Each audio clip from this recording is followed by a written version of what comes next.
नमस्कार दोस्तों, आप सभी का एक बार फिर से स्वागत है हमारे चैनल दुर्गा भक्ति मार्ग में। आज मैं आप सभी को सुनाऊंगी अधिक माह की संकष्टी चतुर्थी की पौराणिक कथा। प्राचीन काल में सतयुग में चंद्रसेन नाम के एक राजा थे। राजा चंद्रसेन धर्मपरायण और सदाचारी थे।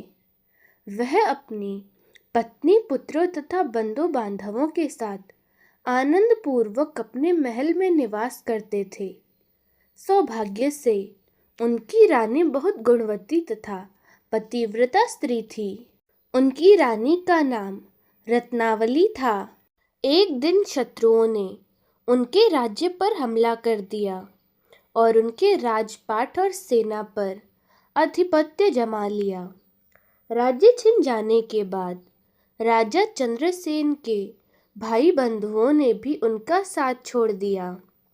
इसके बाद राजा अपनी पत्नी रत्नावली के साथ वन की ओर चले गए। वन में भटकते हुए, भूख प्यास और कष्ट सहते हुए वह समय बिता रहे थे। एक दिन वन में भटकते भटकते रानी रत्नावली के पैर में कांटा चुभ गया। रानी के पैर में चुभे कांटे को देखकर राजा को अपार कष्ट हुआ।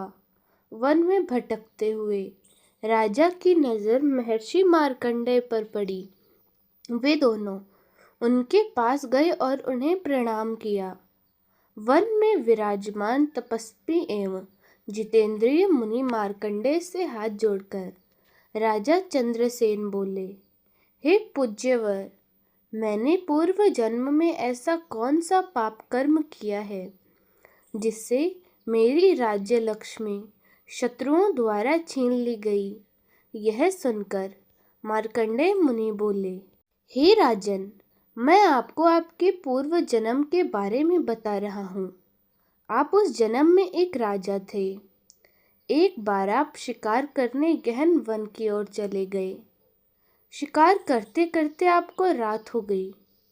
उस वन में आपने एक सुंदर सरोवर देखा और उसके किनारे लाल रंगों की साड़ी में सुशोभित नाग कन्याओं को भी देखा।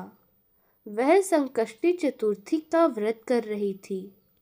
जब वे चंद्रमा को अर्घ्य देकर अपने घर जाने लगी, तब आप उनके सामने खड़े हुए और उनसे पूछने लगे, हे नाग कन्याओं, कृपा मुझे बताओ कि आप किस भगवान की पूजा कर रही हैं। मैं भी यह पूजन करना चाहता हूँ। यह सुनकर नाग कन्याएं बोली, आज अधिक माह की चतुर्थी तिथि है। हम इस दिन भगवान गणेश की पूजा करती हैं। दिन भर उपवास कर शाम को गणेश जी की पूजा करने के बाद चंद्रमा को अर्घ्य देकर हम अपना व्रत पूर्ण करते हैं। यह सुनकर राजा ने नाग कन्याओं को नमस्कार किया और मन में इस व्रत का संकल्प कर लिया और वहां से चले गए।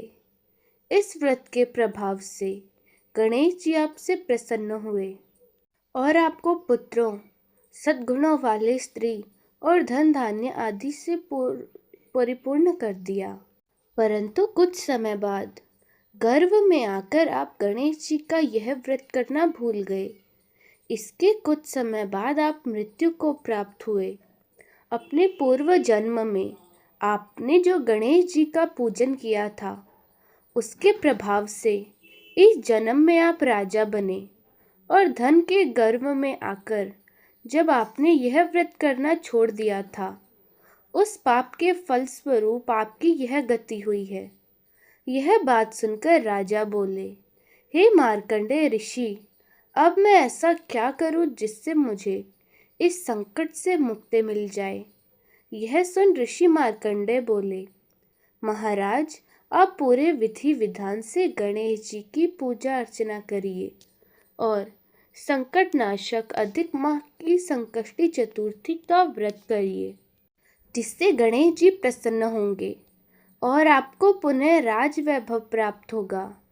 मार्कंडेय ऋषि की बात सुनकर राजा ने उन्हें प्रणाम किया और अपनी कुटिया में चले गए। इसके बाद राजा ने अपनी पत्नी के साथ भक्तिपूर्वक विधिवत संकष्टी चतुर्थी का व्रत किया। व्रत करने से उनके शत्रुओं का नाश हुआ और उन्होंने अपना खोया हुआ राज्य पुनः प्राप्त किया। हे गणेश जी महाराज, इस कथा को कहते सुनते और हुक्कारा भरते सब पर अपनी कृपा बनाए रखना। जय हो गणेश जी महाराज की। उम्मीद है दोस्तों आपको यह वीडियो पसंद आई होगी। अगर आपको यह वीडियो अच्छी लगी तो वीडियो को लाइक करें, शेयर करें और हमारे चैनल दुर्गा भक्ति मार्ग को ज़रूर सब्सक्राइब करें। धन्यवाद।